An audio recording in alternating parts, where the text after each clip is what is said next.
इय्याक नअबुदु व इय्याक नस्तईन। मेरे पाकिस्तानियों, आज कल एक पूरी मीडिया के अंदर चला हुआ है कि जी शाह महमूद कुरैशी मुझे मिलने आए और वो कोई प्रपोज़ल लेके आए हैं -1 की, कि इमरान खान अलहदा हो जाए थोड़ी देर के लिए और पार्टी आगे बढ़ जाए।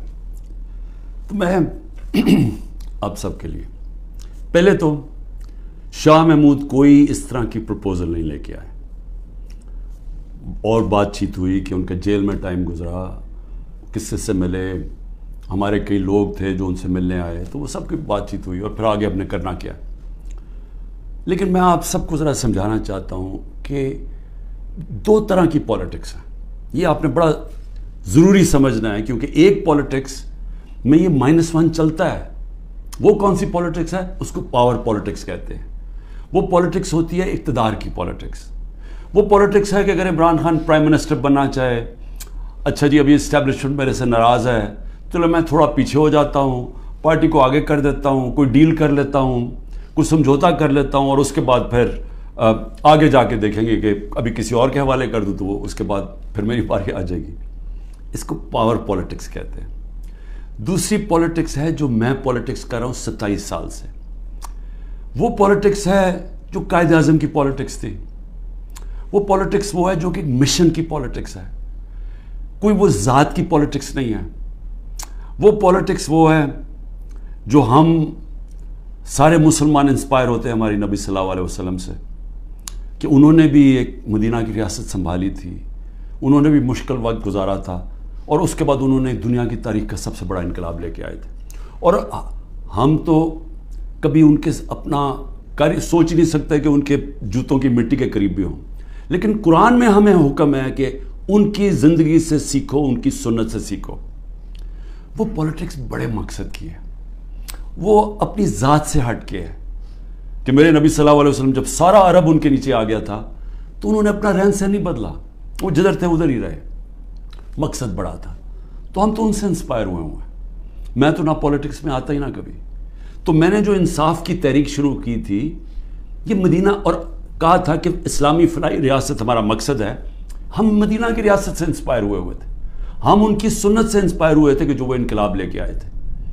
और वो जो इंसाफ है, ये बार बार प्लीज़ मेरी बात सुन लें, इंसाफ, सारे अल्लाह के पैगंबर इस दुनिया में इंसाफ की बात करने आए थे। इंसाफ क्यों इतनी अहमियत रखता है? क्योंकि इंसानों को इंसाफ आज़ाद करता है। फ़िरौन क्यों कुरान में बुरा समझा जाता है? इंसानों को ग़ुलाम बनाया था उसने जुल्म करके। क्यों नबी सल्लल्लाहु अलैहि वसल्लम दुनिया का इनकलाब लेके और छोटे से इंसानों को बड़े इंसान बना दिया? क्योंकि इंसाफ से आज़ाद कर दिया। ला इलाहा इल्लल्लाह ने लोगों को आज़ाद कर दिया। तो जो मेरी तहरीक थी इंसाफ की, वो असल में आज़ादी की तहरीक थी, क्योंकि इंसाफ आएगा तो लोग आज़ाद होंगे।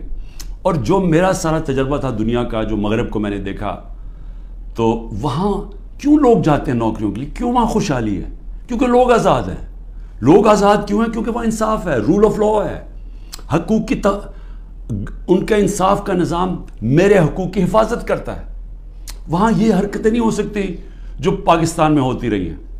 और मैं ये भी कहता हूँ कि मेरे अपने लोगों को, मैं अपनी टीम को बताता हूँ कि अब आपको पता चला जो हमारे पर जब जुल्म हुआ, कि कैसे पाकिस्तान का कमज़ोर तबका, मज़दूर, हारी, किसान, जो कमज़ोर तबका है, गरीब, वो छाबड़ी वाला, छोटे दुकानदार, छोटे सनतकार, ये हर वक्त उनको इसका जुल्म का सामना करना पड़ता है। जब वो ताकतवर के सामने आते हैं, उनके पास कोई उनकी हिफाजत करने के लिए नहीं, उनके तहफ़्फ़ुज़ करने के लिए नहीं, उनके फंडामेंटल राइट्स को कोई किसी किस्म का तहफ़्फ़ुज़ नहीं। और इसलिए थाना कचहरी पटवारी की पॉलिटिक्स है, क्योंकि जो उनका राइट है थाना कचहरी पटवारी, वही उनको उधर जुल्म होता है, उनके ऊपर, उनकी ज़मीनों पे कब्ज़ा होता है। कब्ज़ा ग्रुप है यहाँ, क्योंकि इंसाफ नहीं है। तो ये मेरी सारी मूवमेंट शुरू हुई थी तब 27 साल पहले। ये मेरी मूवमेंट तब तक रहेगी जब तक मैं ज़िंदा हूँ, जब तक हम इस मुल्क में हकीकी आज़ादी, इंसाफ लेके हकीकी आज़ादी नहीं लेके आते। अब ये